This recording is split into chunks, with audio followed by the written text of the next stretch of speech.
Want ik neem even een mooi rietje op. Zo'n keer Nederlands kampioen, zo'n keer Fries kampioen. Maar liefst 196 titels. Het is een indrukwekkende erelist. Maar na 22 jaar zit de Philip-carrière van Bart Helmholtz er echt op. Sneun in zijn wemplak Burgum namer Oorski. En daar mooi Bart wie de cirkel roen. Want daar heeft het lepen leest op een batten van Burgum. En daar namens ik Oorski. Want het lichaam is op, het wol net meer. Ja, het lichaam op, dat klinkt wel heel dramatisch, maar het herstel wordt te grut. We springen natuurlijk maar 3 maanden en in die 3 maanden springen we 26 wedstrijden.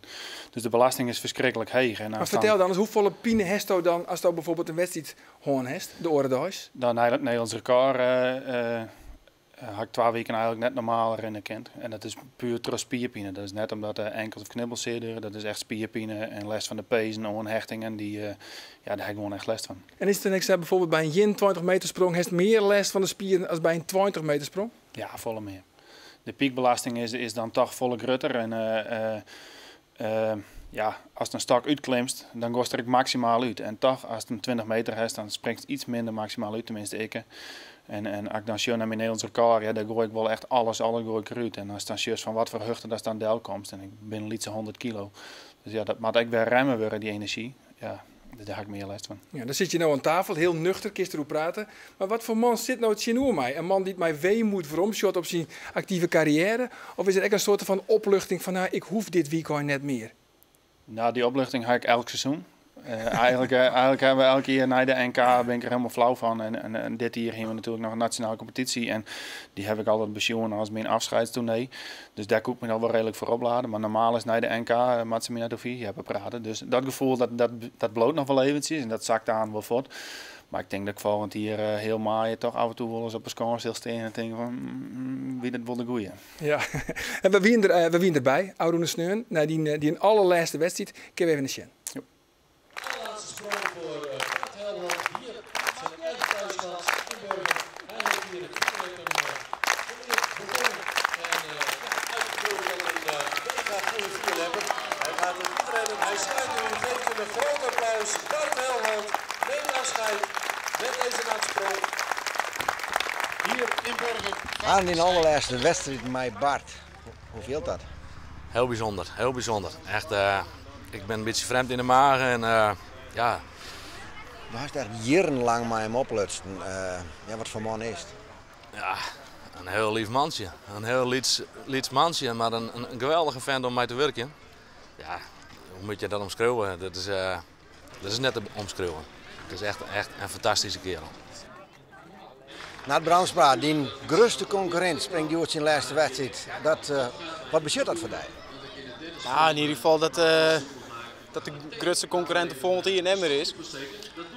Dat is net, ik beschouw het net als een grootste concurrent. Dat is mijn trainingsmaat, een grote voorbeeld geweest altijd en de man in het Philips-seizoen. Dus hartstikke spijtig dat het zijn laatste wedstrijd is.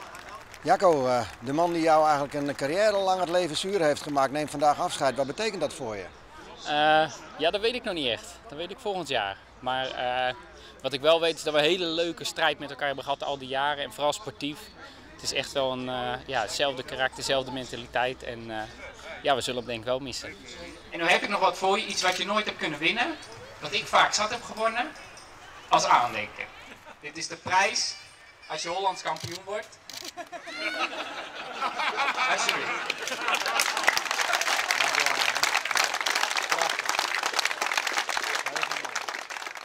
Ja, die penning van Hollands kampioen, die krijgt vanzelfs een ereplakje, denk ik. Hè? Ja, ik heb hem wel voor duidelijk maken dat hij net een zilveren pols krijgt dat hij op had. Oké, gelukkig. Nee, Jacco is wel heel speciaal voor mij. Zuid-Korea ben we eigenlijk wat naar contact gegroeid. Daar ben we natuurlijk samen best met de Busan-gangers toen. En ja, daar is wel wat een vriendschap ontstaan. Maar altijd de rivaliteit erin houden. En, maar is dat ook missen, die kameraadschap, de jongens onderling? Ja, maar ik ben het voort. Ik beloof wel in het wereldje. En, de Philip-familie is zo hecht, dus daar kist ik net zo uitstappen. Dus volgend jaar als trainer, coach en dan zullen we het zien. Ja. Nou is het altijd zo, als je oorski neemt en heel als sporters oorski nemen, dan wordt er altijd vregen naar hichtepunten. Voor het gemak hebben wij die 4 hichtepunten maar even op een rietje gezet. En de beste man van Friesland moet dan in actie komen.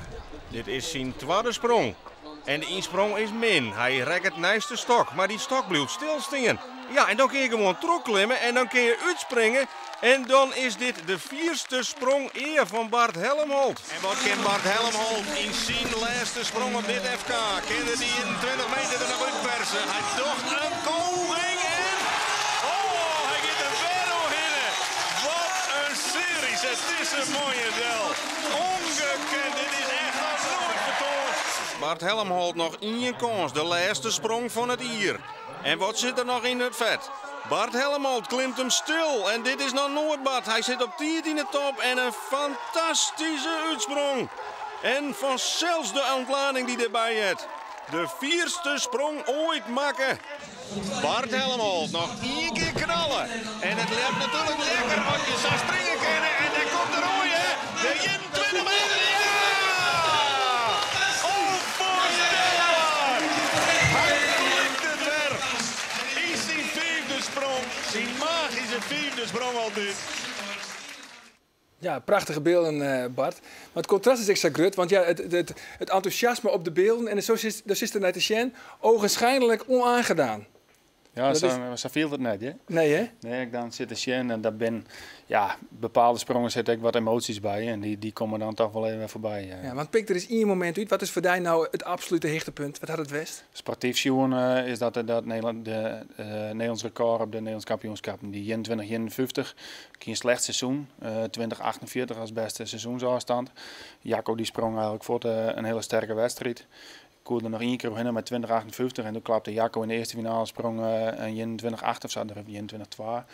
Ja, en toen zei iedereen, dit is de nekslag. Mocht nog 1 sprongje. En, ja, voor mezelf, ik toen echt overtuigd dat ik erin springen zo. En Jacco had letterlijk wel zijn van ja, ik zei het. Ik zei toen ze weer omkwamen, zei aan de eigen van shit, dit is een hak goed en het won. En dan komt het er nog uit, dat is natuurlijk fantastisch. Die prachtige momenten dat alles dan toch nog op het goede plak te lonen komt. Ja. Dat is net verlend toch voor de sport. Wat is het wel nog bij het vierleppen? Nou, hij bleef sowieso bij Burgum natuurlijk nou betrokken. Voor 2018 met de accommodatie bezig. En ik wil graag mijn jeugd in werken puur als trainer. Ja, heel veel succes erbij en dank namens een heel soort mensen in Friesland. Dank voor een prachtige sportcarrière. Dank u wel.